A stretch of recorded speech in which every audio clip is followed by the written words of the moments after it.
Hi everyone, it's Erin from the Provincial Farmhouse. In today's video, we're going to be making some French country wall art. My first step for today's project is to create some frames. I've got these couple of silicone molds here. I will link them in the description below. And now I'm mixing up my fast cast resin. This is very similar to amazing casting resin. You mix up part A with part B, stir them together really well for about 30 seconds, and then you carefully pour them into your silicone molds. Now this particular resin takes about 10 to 12 minutes to cure. You'll know it's ready when it turns a white. I'm then very carefully going to pour the resin into the molds. I'm using a flexible silicone little cup there, and I have my silicone mat underneath. So I'm just going to take my time doing this, and the silicone cups are really good because you can squeeze the cup together and that then slows the pour of the resin. It's also recommended that you wear gloves while doing this and that you do it in a well-ventilated area. You can see that my molds have turned white here. They've been sitting for a while, and now I'm going to flex my mold and carefully pull my castings out. I'm going to be making 2 castings of this particular mold. The top part of this casting felt a bit flimsy, so I decided to just very carefully tear it off. Now I need to add a base to the center. To do this, I'm going to mix up some more of my resin mixture. I'm not exactly sure the exact amount that I'm going to need, so I'm trying to pour a little bit extra out. I'm going to give that a stir. I have my frame castings on a silicone mat, which means whatever I pour on there, I'm going to be able to pull back. So I'm going to tape down my castings with some masking tape. I'm going to try my best to get my mat as flat as possible. And once I'm sure that I have those castings secured in place, I'm going to carefully pour my resin into the center. A little bit of resin will probably seep underneath, but for the most part, it's going to stay in the center as long as the center of your frame has a really good border that's going to stop that resin from going much further. And you don't want to pour too much in. Here you can see that my resin is starting to set up, and because I have a border around the center that's not broken and it's tall enough, the resin is staying in place. After about 10 minutes, my resin is set in the center. I'm going to carefully take away the masking tape and then carefully pull my casting up. And because we have it on that silicone mat, it's going to stick to the frame and not the mat below. Now on this one, there is a little bit of a thin part, but it doesn't matter too much. We're going to paint over the top of it, and it's definitely solid enough for our craft today. I also made a second one of that other design. Before we move on, I wanted to show you how to do this same technique with one of the IOD molds. This is the frames mold. I am pouring the resin out. You can see my casting is ready. I have it on my silicone mat. I'm taping it in place. And this one does not have a center to it, so I thought it was a good idea to show you guys how you can add a back to this shape and this design as well. So you can see I'm adding a decent amount of masking tape there just to hold it in place. It'll also slow any resin that seeps underneath. And now I'm going to switch to amazing casting resin. I ran out of the other resin that I was using, but it's the same premise. Mix part A with part B, stir for about 30 seconds, and then I'm going to very carefully pour that mixture into the center. In this particular frame, you can see that I did have an area in the center there that didn't have quite as much resin. So I'm going to carefully pull it up from the silicone mat. I probably could have left it, but I'm going to show you guys here how you can patch that up. I've turned it over. There is a little bit of an indent because the resin's a bit thinner. I've mixed a little bit more of my amazing casting resin, and I'm just pouring some and spreading some out in that area so it will thicken that section up. And that's definitely done the trick. This will be ready to be painted a bit later on. Next, I'm going to start work on our beautiful oval frames. They're beautiful and ornate. I'm going to give each of these a coat of Dixie Belle's Drop Cloth Chalk Mineral Paint. We're going to be doing some decoupage, and in the center, I want to have a nice white or a cream so that my decoupage paper can show to its best advantage. And I'm going to continue until I have all of these completely painted and then let them dry. Remember, you can find a full product list in the description below and most of these products on our website, theprovincialfarmhouse.com.au. Next, I'm going to be using AB Studios Birds Cameo rice paper. There are so many beautiful designs on this sheet and I think they'll be perfect for this project.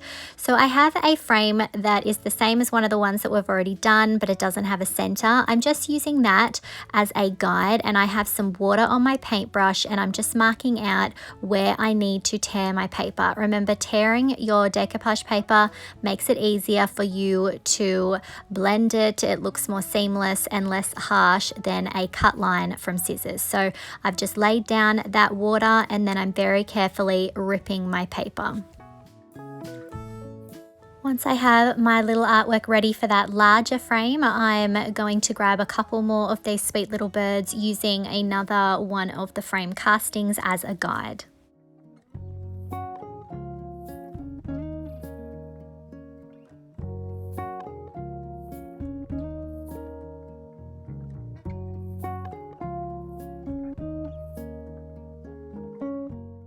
Now that I have my little artworks organized, I'm going to lay them on top of the frames and work out if I need to take off any excess rice paper.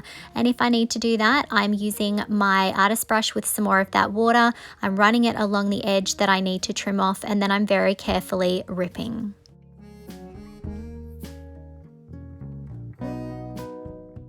I'm then going to be using Dixie Belle's Flat Clear Coat as my decoupage medium today. I'm laying down product in the center and then I'm carefully positioning my rice paper over the top and then using my brush to smooth it down.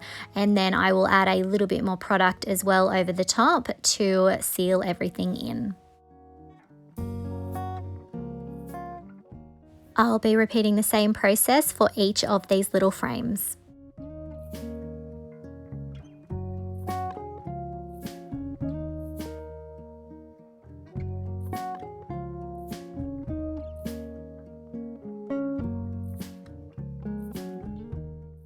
Once my paper was completely dry, I decided that I wanted to try and blend some of the edges a little bit. So I'm taking some of Dixie Belle's Mint Julep.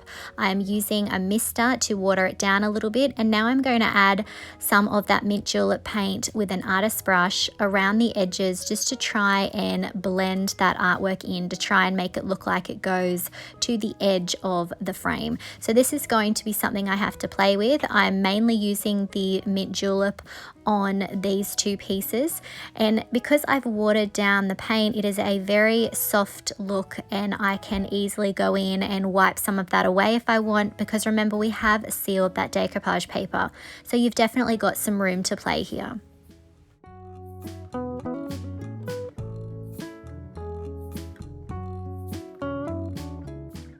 You can see this third artwork here had a much larger space that we had to try and fill in. So again, I'm coming in with that Mint Julep on my artist brush, and having it watered down is really helping. If I get any on the little bird itself, you'll see I just use my fingers just to dab that away and just to soften that look. But I think it's important to not only go around the outside where the gap is, but also onto the rice paper itself.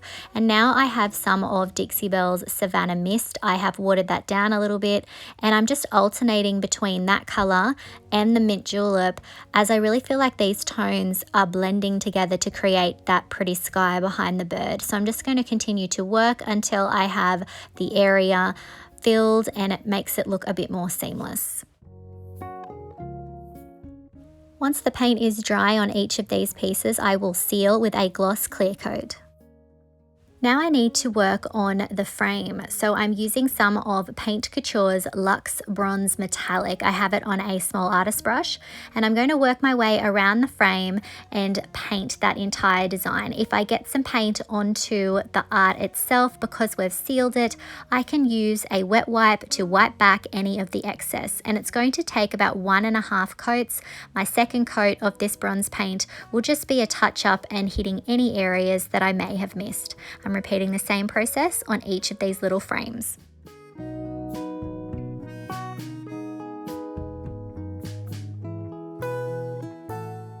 Once that bronze paint is completely dry, I'm going to use some of Paint Couture's Crackle two-step process. I've got Crackle step 1 on my paintbrush.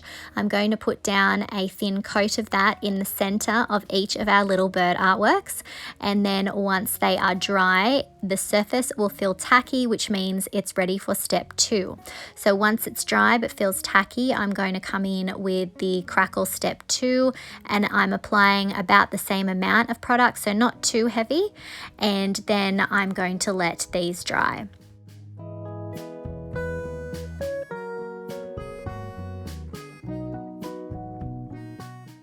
Once the center section with the Crackle medium is completely dry, I'm going to take some of Paint Couture's Van Dyke Brown Glaze. I've got a little bit on my paintbrush. I'm then going to use a mister to water it down. It is a water-based product, so you can do this. I then have a little bit of our watered down mixture on my paintbrush, and I'm going to very lightly go over the top of the center there. And you can see that it will start catching all of those beautiful cracks. And I'm going to repeat the same process for each of our little bird artworks. I'm definitely going for a vintage aged effect here, but if this was not to your liking, you could definitely leave the crackle and the glaze step out.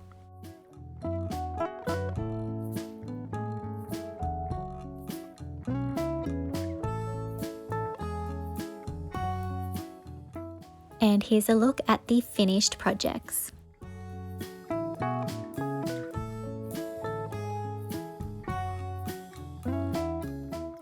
I love how these turned out. We can't always find beautiful frames like this when we're at the thrift stores, so it's great to know that this is an option. Let me know what you think of these in the comments.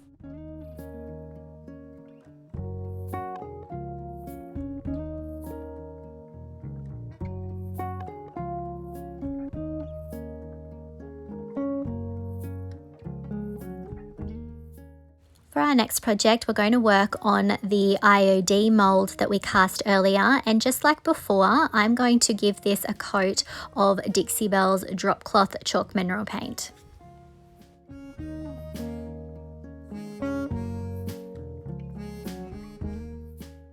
Once my paint has completely dried, I'm going to use another piece from that Cameo Birds rice paper. This lovely larger design here would be perfect. I'm actually going to trim it out to start off with. I thought about having it in the center with just a round shape, making it look a little bit like it had been framed out in the center. But in the end, I did decide to soften the edge with some water, just like we did with the other pieces, just so that the transition between the two different sections in the artwork aren't going to be as harsh.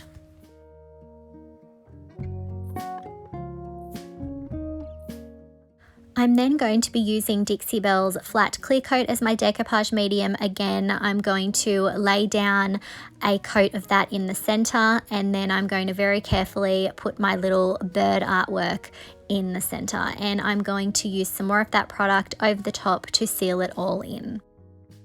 And just like the previous little artworks, once my sealer is completely dry, I'm going to use some watered down Savannah Mist and Mint Julep, and I'm going to go in and start adding that paint to try and blend the center out. I want it to look like the sky behind this sweet little bird. I want it to look like one square artwork, and it's not going to be completely perfect, but I want to make it a lot softer and less obvious that I've just decoupaged an image in the center. Once the paint is dry, I'm going to seal with some more of Dixie Belle's Flat Clear Coat, and when the sealer is dry, I'm going to grab some of that Crackle Step 1, and just like with the previous artworks, I'm going to lay down Step 1 in a thin coat, and once that's dry and tacky, I will use Step 2 over the top and let that dry.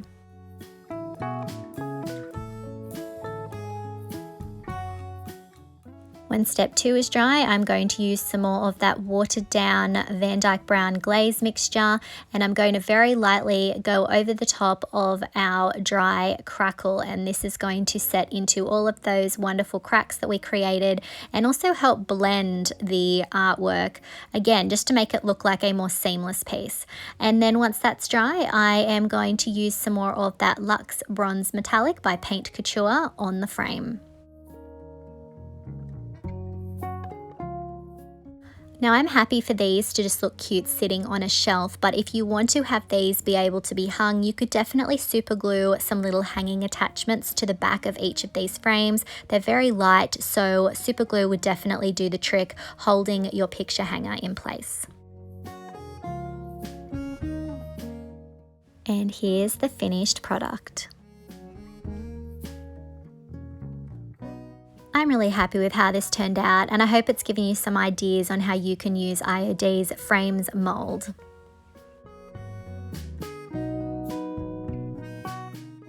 I really hope that you've enjoyed today's video and that it's given you some ideas on how you can create some art for your home using resin, molds, and decoupage paper. Let me know if you had a favorite project from today.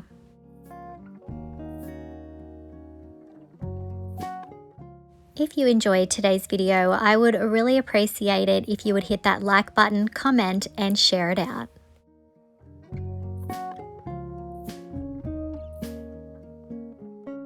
If you haven't already, I would love it if you would hit that subscribe button and the notification bell so that you don't miss out on any of our videos. You can find the products used today on our website, theprovincialfarmhouse.com.au. Thanks for watching.